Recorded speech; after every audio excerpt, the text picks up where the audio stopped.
Once again, good morning, dear old friends. I wish you again to you very beautiful, cheerful, and happy morning. Today we start the part 2 of chapter 1 of class 12, that is relation and function. आज हम relation and function का part 2 शुरू करेंगे. कल हमने जहाँ तक पढ़ा था उसके आगे पढ़ेंगे. और आप बहुत ध्यान दीजिएगा, ये चैप्टर लोगों को कठिन लगता है, टफ लगता है, लेकिन ये टफ नहीं है. मैं आपको इस तरह से एग्जांपल से समझाऊंगा कि ये चैप्टर आपको बहुत सरल लगेगा, लेकिन बस आपका कंसंट्रेशन बहुत ज़रूरी है. So now let's start.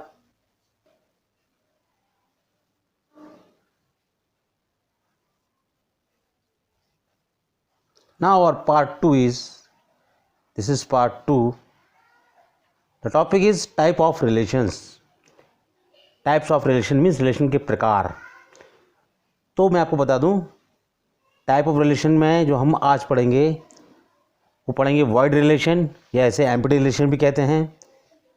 Next universal relation, next reflexive relation, next symmetric relation, and next is transitive relation. Wide relation और यूनिवर्सल रिलेशन को आपको ज़्यादा समझने की ज़रूरत नहीं, आप पहले भी पढ़ चुके हैं, लेकिन ये 3 रिलेशन क्लास 12 के लिए इम्पोर्टेंट है जो क्वेश्चन बेस्ड हैं. चलिए स्टार्ट करते हैं वाइड रिलेशन से. ओके, फर्स्ट मैंने बताया था आपको हम पढ़ेंगे एम्प्टी और वाइड रिलेशन. इसको थोड़ा सा समझना आपको थोड़ा सा कठिन नहीं लगेगा. Let A B a set, माना कि ए कोई सेट है, then 5 subset of A cross A, so it is a relation on set A. 5 is a subset of A cross A, so it is a relation on set A. Simple सी बात है. This relation is called empty और void relation on set A. Simple सी भाषा में अगर बोले हम, if no element of set A is not related to every element of set A. Hindi में समझा रहा हूँ, यदि किसी सेट का कोई भी एलिमेंट उसी सेट के किसी एलिमेंट से कोई रिलेशन नहीं रखता है, तो इस तरह की रिलेशन को हम कहते हैं वॉइड रिलेशन, एम्प्टी रिलेशन. बहुत सरल सी भाषा हो गई है. मैं आपको इसका एग्जांपल देकर भी समझाता हूँ यहाँ पर. अब आप इसका एग्जांपल नीचे देखिएगा, थोड़ा सा एग्जांपल से आपको थोड़ा ज़्यादा समझ में आ जाएगा जो मैं समझाना आपको चाहता हूँ. माना कि late R is a relation on set A. Let R is a relation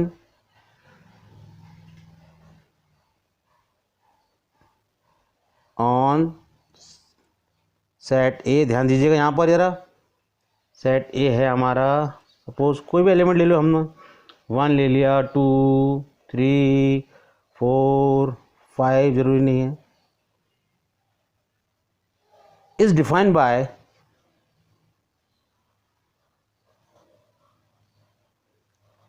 by कोई रिलेशन है. मान ली, सपोज करो हमने अपने मन से, मैं कोई भी एग्जांपल ले रहा हूँ, जरूरी नहीं कि आप कुछ भी लो. मान लो हमने एग्जांपल ले लिया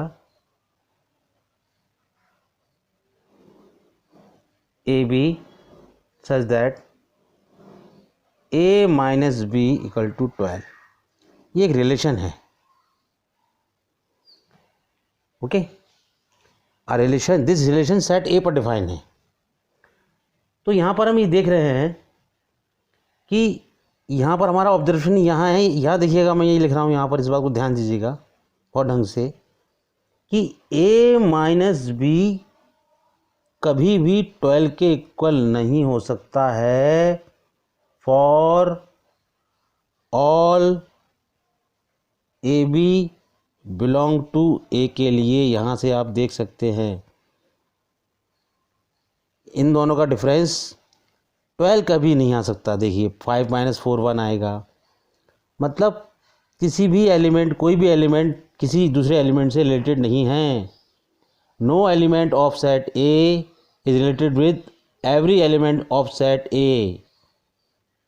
क्लियर हुआ? तो this set of relation is called void relation.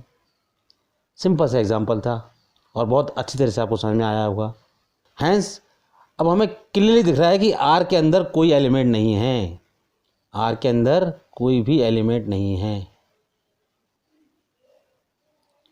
तो इस तरह के रिलेशन को हम कहते हैं वॉइड रिलेशन या empty relation. It is very clear. Now ये मैंने एग्जांपल आपको वॉइड रिलेशन का दिया है, यहाँ पर, यहाँ नीचे दिया हुआ है। सेकंड नंबर पर इसको मैं 1 डाल देता हूँ क्योंकि 1 से आप समझ जाएंगे, बार बार देखना है इस वीडियो को। नाउ सेकंड नंबर पर आएगी यूनिवर्सल रिलेशन। यूनिवर्सल रिलेशन ये भी बहुत सरल है। Let A B a set, then A cross A is subset of A cross A, and so it is the relation. This relation is called universal relation on A. ये R एक relation है जो set A पर है। या simple भाषा में हम समझे तो लिखे हैं कि if each element of A related to every element of A, यदि सेट ए का हर एलिमेंट खुद से ही रिलेटेड हो, if each element of A related to every element of A, हर एलिमेंट से रिलेटेड हो, तो उसे हम कहते हैं यूनिवर्सल रिलेशन। मैं इसका एग्जांपल फिर से देके समझाता हूँ आपको। यहाँ जहाँ देखिएगा आप, यहाँ पर मैं 2 लिख रहा हूँ, मतलब 2 मतलब एग्जांपल 2 है। सपोज फिर से मैंने आपसे कहा कि इफ़ ए इक्वल टू, मैंने कोई सेट लिया, कोई भी सेट ले लेते हैं, चलो तो यही 1 2 3 4 5। चलो मैं एक अच्छा सा एग्जांपल लेता हूँ, थोड़ा सरल नहीं हुआ जिससे आप कुछ समझ पाएँ। एंड इट इज़ डिफाइन, एक रिलेशन दी है इसके लिए, आर इक्वल टू, एक रिलेशन है that is define, suppose A B such that A minus B and this is modulus, ये आप जानते होंगे इसका sign, greater than equal to 0। ये कोई रिलेशन है सपोज करो, ठीक, clear. A relation R define on set A, ये रिलेशन इन सेट ए पर डिफाइन है सपोज करो। तो यहाँ पर हमें एक बात क्लियर दिख रही है कि जो आर होगी, जो रिलेशन होगी, वो क्या हो सकती है, हम देखते हैं। सेट ए से ही बन सकती है वो। अगर मैं डिटेल में बताऊं, अभी ए इंटू ए करके बताऊं तो टाइम लंबा जाएगा, तो मैं आपको बताता हूँ रिलेशन डायरेक्टली ऐसे बन सकती है। अगर मैं ए क्रॉस ए निकालूंगा, ए इंटू ए निकालूंगा, उसके कुछ पेयर्स ले लूँगा, उसका सबसेट ले लूँगा, तो रिलेशन हो जाएगी। तो वो रिलेशन बन सकती है, मैं सपोज करो 1 2 2 1 3 1 4 1, चलती जाएगी, डैश डैश डैश डैश लगा देता हूँ। अब आप यहाँ देख रहे हैं कि ईच एलिमेंट ऑफ ए का हर element is related to every element of A के हर एलिमेंट से रिलेटेड है। मैंने आगे डैश लगा दी है, अगर आगे मैं पूरे इसके सारे ऑर्डर पेड बनाता तो आपको और क्लियर हो जाता। यहाँ मैंने ए इंटू ए नहीं निकाला है, ये ए इंटू ए का ही सबसेट है जो मैंने यहाँ लिख दिया है। तो such type of relation are called universal relation, called universal relation.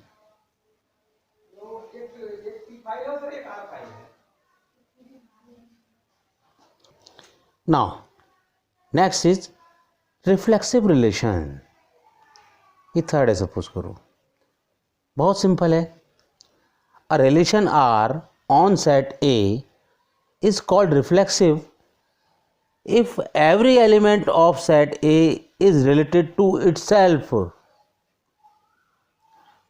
कहने का मतलब यहां देखिए, thus R is reflexive when every element of every element a dash a belong to r for all a belong to a set है यहाँ पर, for all a belong to a, मतलब हर element खुद के साथ रिलेशन रखता हो, उस सेट का हर एलिमेंट अपने खुद के साथ रिलेशन रखता हो, वो कहलाती है रिफ्लेक्सिव रिलेशन। एक बार हिंदी में समझा रहा हूँ। रिफ्लेक्सिव रिलेशन वो रिलेशन होती है जिसमें उस सेट का हर एलिमेंट खुद के साथ ही रिलेशन रखता हो। अब ये बात आपको एग्जांपल से और अच्छी तरह समझ में आएगी। देखिए, मैं आपको एक एग्जांपल दे रहा हूँ, यहाँ देखिए। सपोज़ माना मैंने ए इक्वल टू कोई सेट है, सपोज़ 1 2, चलो 2 एलिमेंट लेते हैं, कोई दिक्कत नहीं, आपके लिए इजी रहेगा थोड़ा ए।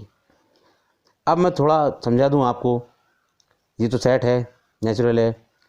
अब हम जानते हैं कि रिलेशन क्या होती है, relation is subset of Cartesian product.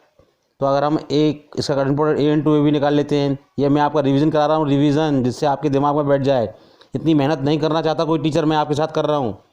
A into ए निकालेंगे मतलब 1 2 क्रॉस 1 2। आप इतना मत लिखना, लेकिन आपको समझाने के लिए बता रहा हूँ, आप भले ही शॉर्ट फॉर्म यूज़ करना।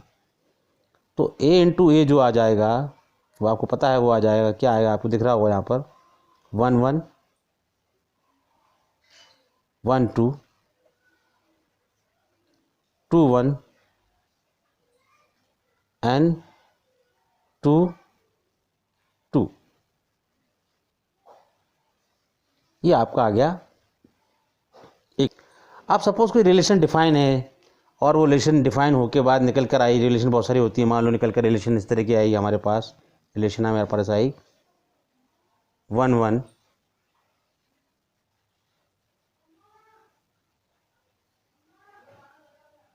2 2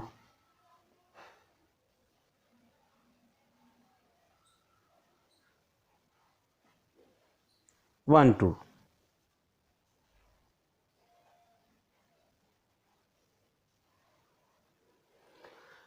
तो इस रिलेशन से कुछ से हमें दिख रहा है 1 1। एवरी एलिमेंट, सेट ए क्या है, सेट ए 1 2 है। Every element of set is its related to itself. 1 के साथ 1 का रिलेशन है, 1 के साथ 1 का रिलेशन है।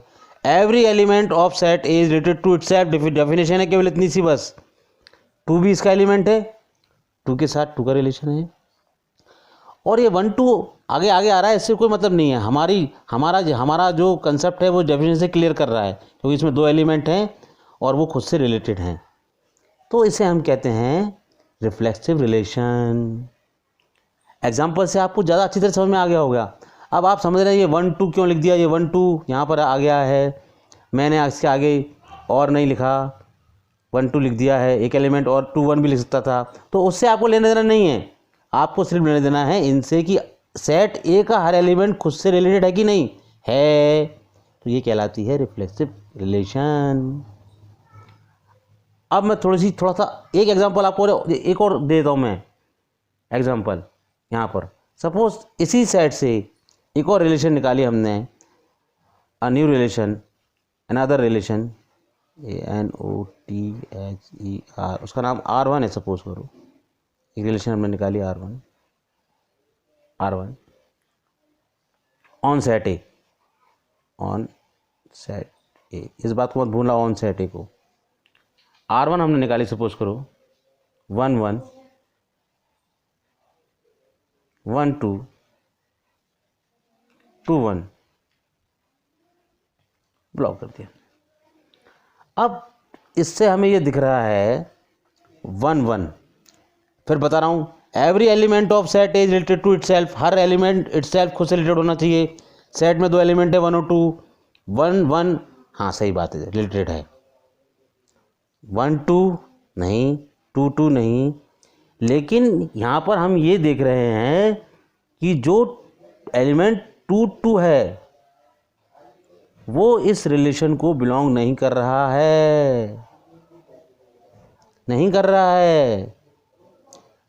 हैंस इसलिए it is not reflexive, it is not reflexive.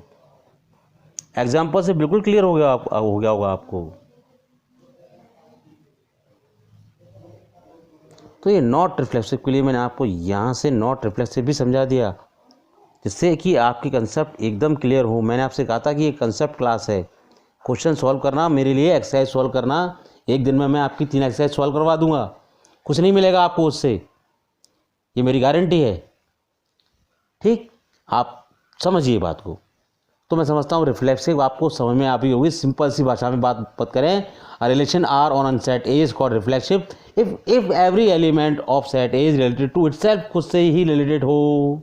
Example से क्लियर है। और खुद से रिलेटेड अगर एक भी नहीं होता है, 2 2 यहाँ नहीं था, यहाँ इसमें 2 2 नहीं था, 1 1 तो था लेकिन 2 2 नहीं था, इसलिए रिफ्लेक्सिव नहीं है। इट इज क्लियर, ठीक। Now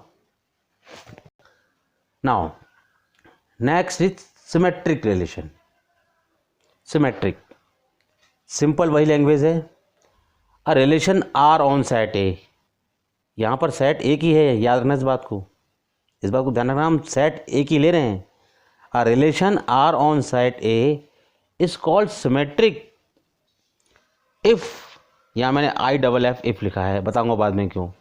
if A B belong to R, यदि ए बी किसी रिलेशन को बिलोंग करता है तो बी ए भी उस रिलेशन को बिलोंग करना चाहिए।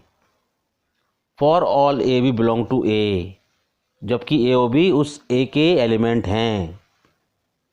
इफ IFF इफ का मतलब होता है इफ एंड ओनली एफ, यदि और केवल यदि और ये केवल यदि, मैं हिंदी में समझा रहा हूँ फिर से समझिएगा।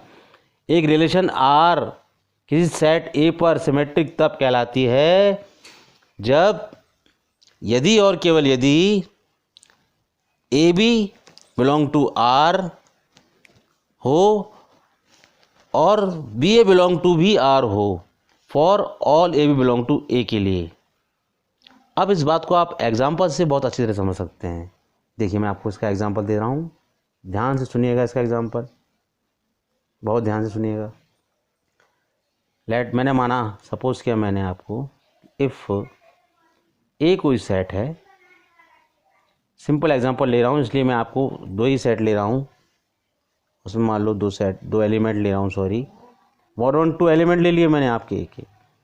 वही बात है, जब मैंने एलिमेंट लिए हैं पहुँचूँगा रिलेशन तक, और रिलेशन के बारे में बता चुका हूँ का relation is a subset of Cartesian product of set, तो मुझे इसका कार्टेशियन प्रोडक्ट निकालना पड़ेगा, यानी मुझे ए इंटू ए निकालना पड़ेगा। ये सब बातें मैं इसलिए बोल रहा हूँ कि पुरानी चीज़ें आपके दिमाग में रिवाइज होती जाएँ, ध्यान से सुनिएगा।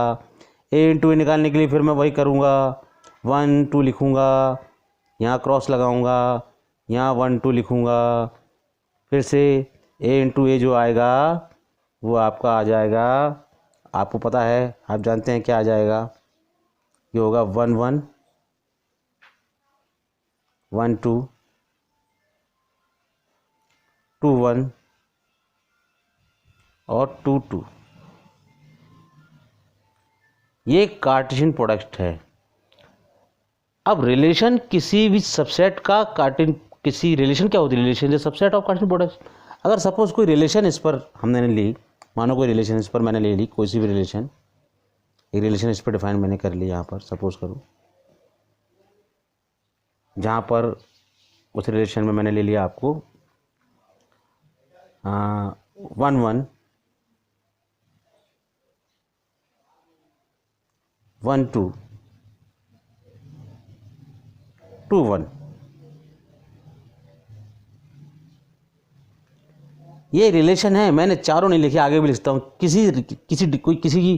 किसी मैथमेटिकल लॉजिकल रिलेशन के सिंबल पर ये रिलेशन डिफाइन है, रिलेशन है सपोज करो, तो इट इज़ क्लियर, यहाँ क्लियर हो रहा है। सपोज यहाँ पर a = 1 है, b = 2 है, ये a है, ये b है, तो ये b है, ये a है, दोनों R को बिलोंग कर रहे हैं। तो ये बात क्लियर है। मैंने आपको बताया था कि रिलेशन, कोई भी रिलेशन सिमेट्रिक तब कहलाती है जब ए का रिलेशन बी से हो और बी का रिलेशन ए से हो। और इस एग्जांपल से आपको क्लियर दिख रहा है कि ए का रिलेशन बी से है और बी का रिलेशन ए से है, 1 2 2 1। तो इस टाइप की रिलेशन को हम कहते हैं सिमेट्रिक रिलेशन।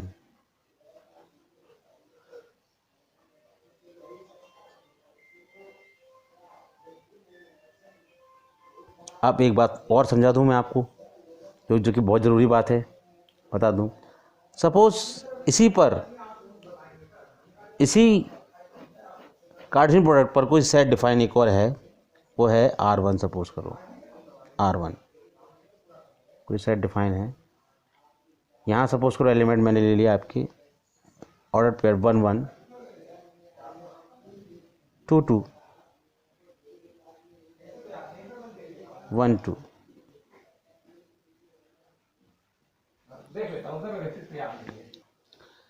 यहाँ पर हम देख रहे हैं 1 1 1 1, तो आप जानते हैं इटसेल्फ वाली बात हो रही है कि every element related with itself. ये तो रिफ्लेक्सिव की बात हो रही है, रिवीजन क्लियर करा रहा हूँ, इससे कोई मतलब नहीं।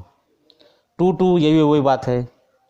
यहाँ 1 2 है, 1 2 तो है, ए बी तो है, A B belong to R तो है, A comma B, A B belong to R तो है। अगर मैं इसको ए ले लूँ और इसको बी ले लूँ, सपोज करो बिलोंग टू आर तो है, लेकिन इसमें 2 1 नहीं है। It mean but B A does not belong to R है इसमें, so it is not symmetric. It's very clear language, so it is not symmetric. Example से आपको समझ में ज़्यादा आएगा, इसलिए मैं एग्जाम्पल लेके चल रहा हूँ। Not symmetric.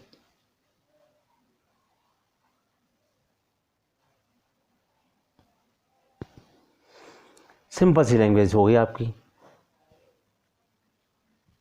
यदि ए की रिलेशन यदि किसी सेट में है, यदि कोई सेट है, अ रिलेशन ऑन सेट ए, कोई सेट ए है उस पर कोई रिलेशन है, यदि ए की बी के साथ रिलेशन है तो बी का रिलेशन ए के साथ होना चाहिए, तभी वो सिमेट्रिक कहलाती है। यदि ऐसा नहीं है, यहाँ 1 2 है, यहाँ ए का रिलेशन बी के साथ में है, लेकिन यहाँ 2 1 नहीं है, बी का रिलेशन ए के साथ नहीं है, इसलिए ये सिमेट्रिक नहीं है my dear. I think you understand. Now last 5 number,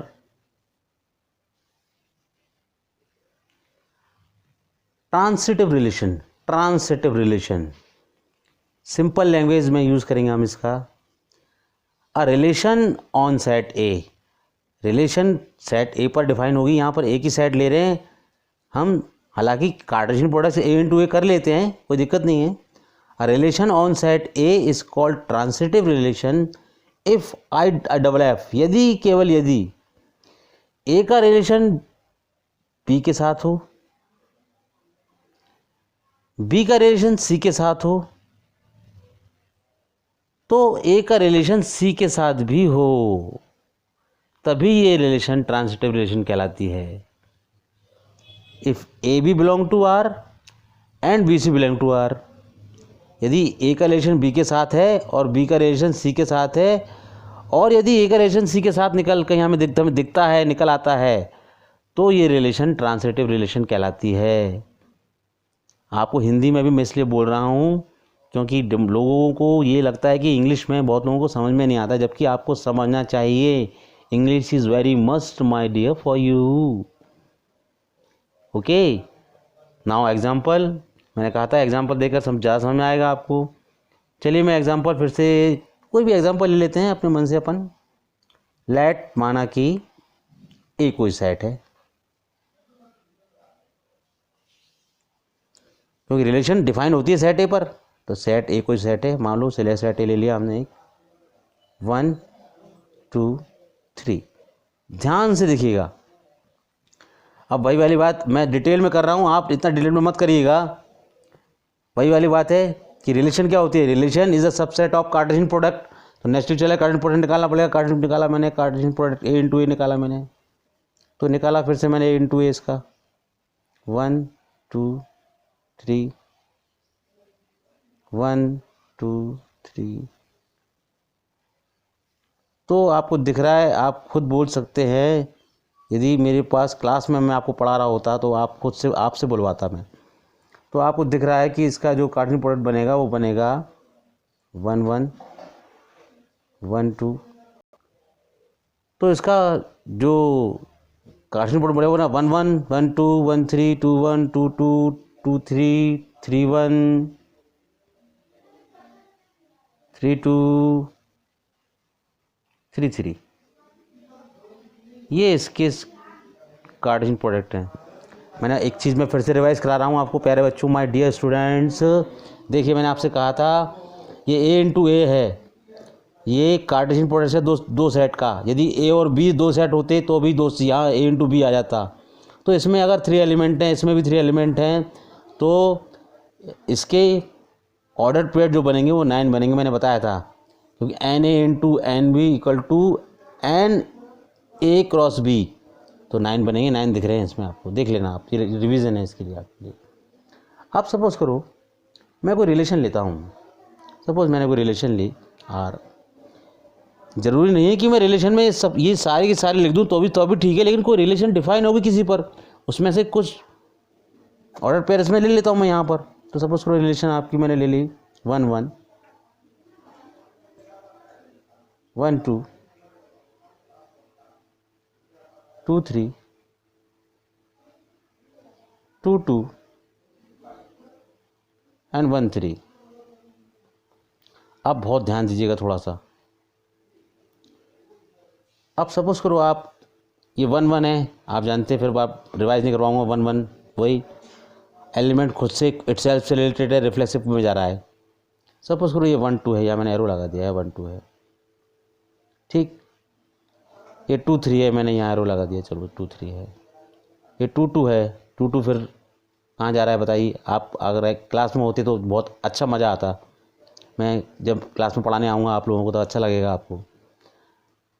2 2 है ये। तो हम अगर यहाँ देखें, सपोज़ यदि हम इसको लें यहाँ पर, इसको इस चीज़ को लें यहाँ पर, इसमें एरो लगा देता हूँ। यदि a इक्वल टू 1 है और b इक्वल टू 2 है,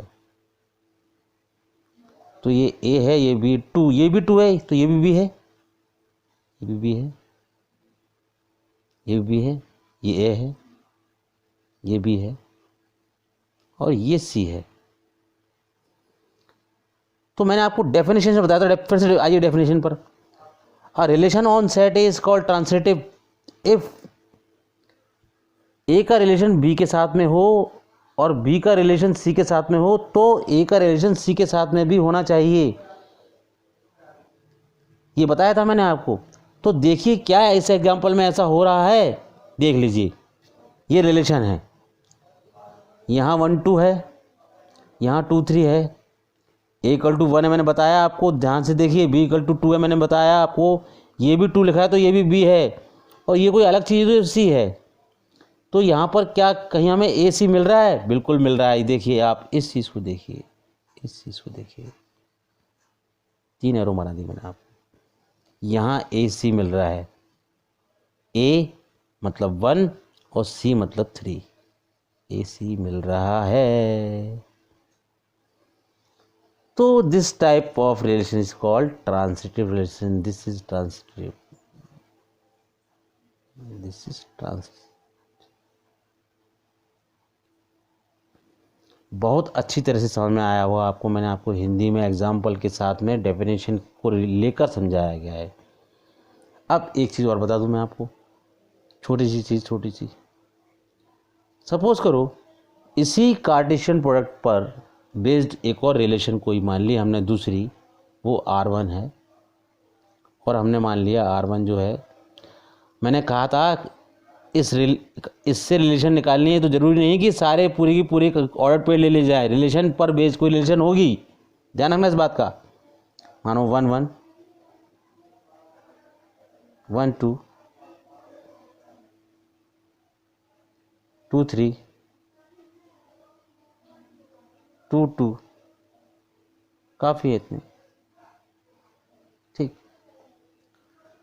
अब 1 1 वही बात, खुद से इटसेल्फ रिफ्लेक्सिव में गया।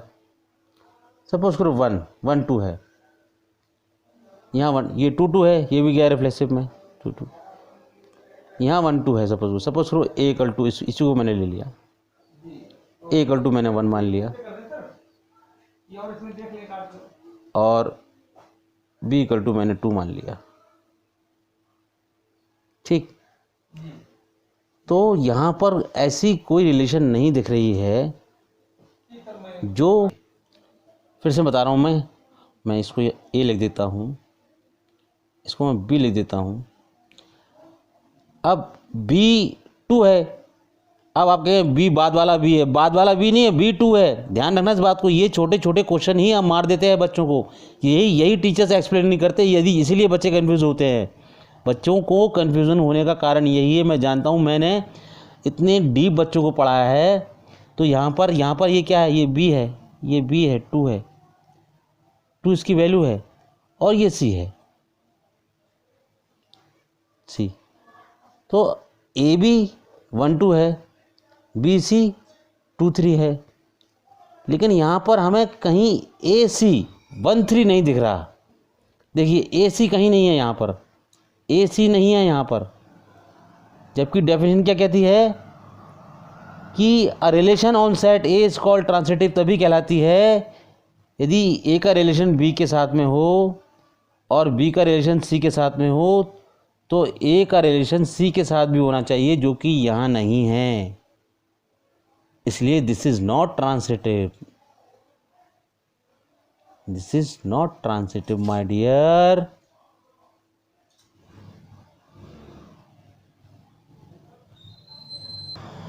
So my dear students, I think this much is enough for today. You do practice properly, definitely you will gain. This is my challenge to you. मैं आपको चैलेंज कर रहा हूँ, यदि आपने इस क्लास को ठीक से लिया तो आपको बेनिफिट मिलेगा। और आप एक बात ध्यान रखिएगा, आप और चैनल्स भी देखिएगा और इस चैनल को, इस एक्सप्लेनेशन को बाकी एक्सप्लेनेशन मैच करके देखिएगा, आपको डिफरेंस 100% दिखेगा। ये मेरा चैलेंज है।